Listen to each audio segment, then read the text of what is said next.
அடுத்தது அம்பாள். அம்பாள் எப்படி தன்னோட பிள்ளையோட பிரபாவத்தை வெளியில் எடுத்துன்னு வரா, என்ன மாதிரி ஒரு விளையாடல் பண்ணி வெளில எடுத்துன்னு வரான்னு பார்க்கலாம்.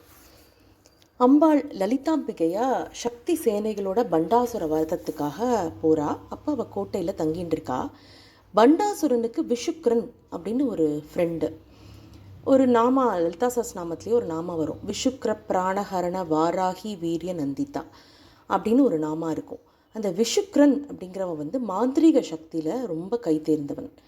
ஸோ அந்த விஷுக்ரன் என்ன பண்ணுறான், ஒரு விக்னேஸ்வர யந்திரம் ஒன்றை வந்து ரெடி பண்ணி அந்த கோட்டைக்குள்ளே போட்டுடுறான். ஸோ அந்த விக்னேஸ்வர யந்திரம் வந்து என்ன பண்ணும் அப்படின்னா சைக்கலாஜிக்கலாக வந்து இம்பேக்ட் பண்ணும் அந்த சேனைகளை. அவளுக்கு என்ன தோணி போய்ட்டுருது, அந்த அந்த எந்திரத்தோட இம்பேக்ட்னால அவளுக்கு என்ன தோணி போய்ட்டுருது, நம்ம எதுக்கு போருக்கு போனோம், ஒரு மாதிரி லேசியாக இருக்க ஆரம்பிச்சிடுறா.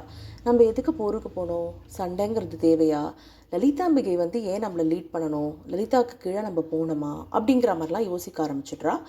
அப்புறம் பண்டாசுரனோட ஃப்ரெண்டு விஷுக்ரன் என்ன பண்ணுறான், ஒரு ஜிரும்பணாஸ்திரம் அப்படிங்கிற ஒரு அஸ்திரத்தை போட்டுடுறான். இந்த அஸ்திரம் போட்டாக்க என்ன ஆகும்னா தூக்கம் வந்துடும் எல்லாருக்கும். ஸோ இவாள்லாம் வந்து எந்த எந்த டேமேஜ் எந்த லாஸும் பண்ணலை, ஆனால் எல்லோரும் அப்படியே தூங்கி போய்ட்றா. இது வந்து அம்பாளுக்கு தெரியாதா, அவளோட திருவிளையாடல் தானே இது. அம்பாள் என்ன பண்ணுறா, தன்னோட பிள்ளையோட பிரபாவத்தை வெளில எடுத்துன்னு வரணும்னு என்ன பண்ணுறா. அப்போ தான் அந்த காமேஸ்வரன் காமேஸ்வரி ரூபம் வருது. காமேஸ்வரனான ஈஸ்வரனை வந்து பார்த்து சிரிக்கிறா. அந்த மந்தஹாசத்தில் வந்து கணபதி உருவாகிறார்.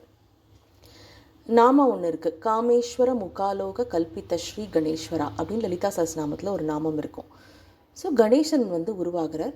அவர் உருவான உடனே அவர்கிட்டேருந்து ஒரு 108 ஃபார்ம்ஸ் கணேஷா ஃபார்ம் பண்ணிட்டு அவர் போய் அந்த யந்திரத்தை வந்து விக்னேஸ்வர யந்திரத்தை அழிச்சுட்டு பண்டாசுர வதத்துக்கு ஹெல்ப் பண்ணுறார். ஸோ மகா கணேஷ நிர்விக்ன விக்ன யந்திர பிரஹர்ஷிதா அப்படிங்கிறது ஒரு நாமம் லலிதா சஹஸ்ரநாமத்தில். ஸோ இப்படி தான் அம்பாள் வந்து கணேசனான பிள்ளையாரோட பிரபாவத்தை வந்து லோகத்துக்கு வந்து எடுத்து சொல்கிறான்.